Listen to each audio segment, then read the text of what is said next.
the scaffolding here, basically to get us to every area that we needed to get our hands on to do this repair work.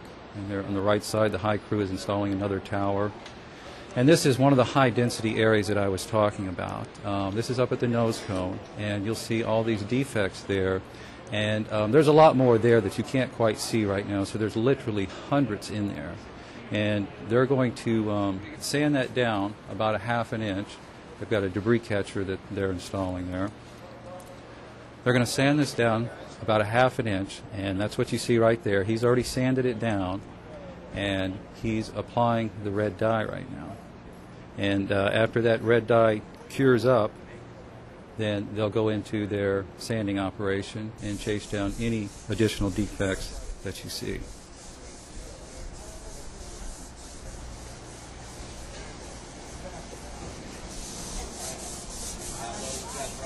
And then there is a second area a little bit further down the tank that they virtually did the same thing, sanded down, and then applied the BX spray. That's this area you see on your left right there. And then those little dots that you see are individual repairs right there. Those are some hard molds over the foam application. And there's virtually about 1,000 of those. And this is a technician just doing some final trim after a foam closeout. And this is another technician that you'll see here with a trimming tool, trimming down to the appropriate depth for a good foam application.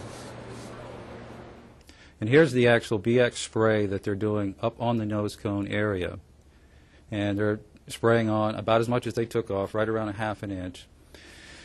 And then Mishu and Marshall developed a trim tool that they use, or I should say modified a trim tool that they use out at Mishu to do the trimming up in that area, because that area needs to be very smooth due to the Gox fin arm that comes around that area. And this is after they've already done the spray, and the technicians are working on the modified trim tool that we got from Mishu. And it's like a little drum sander that's going on, and they're manually pulling that around. And you'll see the technicians behind vacuuming up the debris and those types of things. So they needed a real smooth surface for the Gox fin arm to make that to the sealing surface. And that's a scaffolding that they build up right there in the middle that those gentlemen are standing on. And a lot of the other folks you see out there are our technicians, engineers waiting to get in there as well, because that was man-loaded for only 2 persons, and we had to get those folks out before we could get the other folks back in to look at their buys.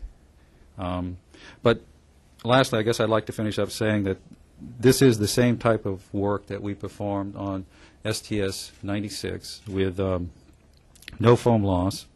The high-density areas was exhausted.